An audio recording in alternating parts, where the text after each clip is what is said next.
I'm going to try something a little different. I'm going to start recording audio files. I might be reading some of my columns to give you my voice to go along with the words. I built this little sound box to sort of capture a little bit better sound, and rather than this open cavernous space sort of sound that you get with different mics. I have a mic on the camera and it sounds like this compared to this. So equipment matters. I'm just learning the last couple of years a little bit about the technology, giving it a go. It's a homemade sound box. The actual blanket here is in addition to cover up my taping and whatnot more than anything, but also it'll help keep the sound in to this little space here. Hopefully it sounds a little bit better. I don't have like they told me in college, I have a voice for print, and I respect that, but just something I wanted to try. Also, I'm going to start, a lot of my recordings are on this little Sony handheld. It gives a workable audio file. It's not as good as the one on the camera here. It's a Rode. This is an Apex 580 as a condenser mic. The difference in the sound quality is it's remarkable. This I'm just going to use to show you the difference in what this sounds like compared to the other two, which again, that's the Rode from the video camera itself. And then now you're listening to the sound files from the Apex condenser mic. Dave Dale here from Small Town Times, publisher of Back in the Bay magazine.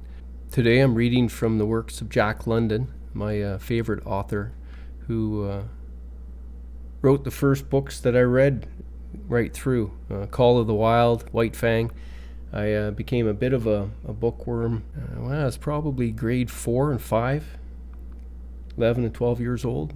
My dad was a big-time subscriber to National Geographic and had encyclopedias coming to the door. My favorite story by Jack London, and something that I go to sort of revitalize some of my own writing style or try to steal from his descriptive ability and his cadence, rhythm in his writing.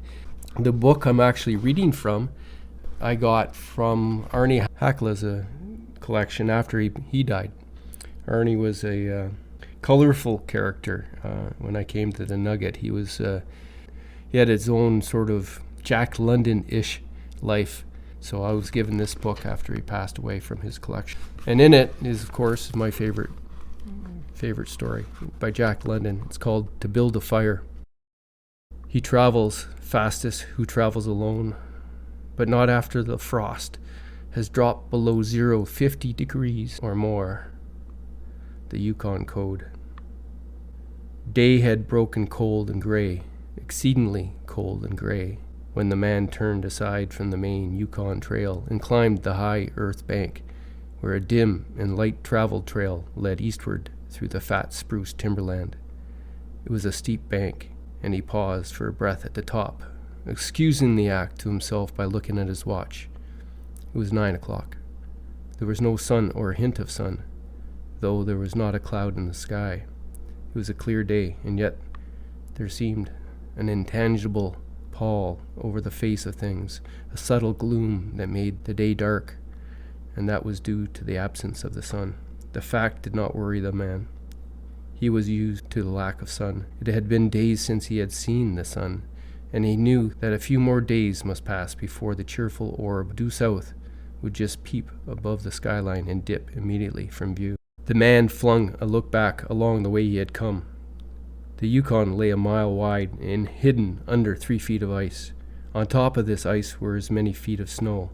It was all pure white, rolling in gentle, snow-covered undulations where the ice jams of the freeze-up had formed. North and south, as far as the eye could see, it was unbroken white, save for a dark hairline that curved and twisted from around the spruce-covered island to the south, and that curved and twisted away into the north, where it disappeared behind another spruce-covered island. This dark hairline was the trail, the main trail that led south 500 miles to the Chilkoot Pass, Dyea, and Saltwater, and that led north 70 miles to Dawson, and still on to the north 1,000 miles to Nulato, and finally to St. Michael on Bering Sea. 1,000 miles and a half, 1,000 more.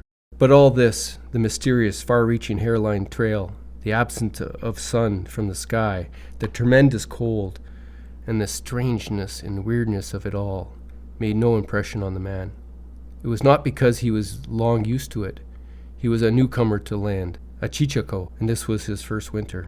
The trouble with him was that he was without imagination. He was quick and alert in all the things of life, but only in the things and not in the significances. 50 degrees below zero meant 80-odd degrees of frost. Such fact impressed him as being cold and uncomfortable, and that was all. It did not lead him to meditate upon his frailty as a creature of temperature, and upon a man's frailty in general, able only to live within certain narrow limits of temperature.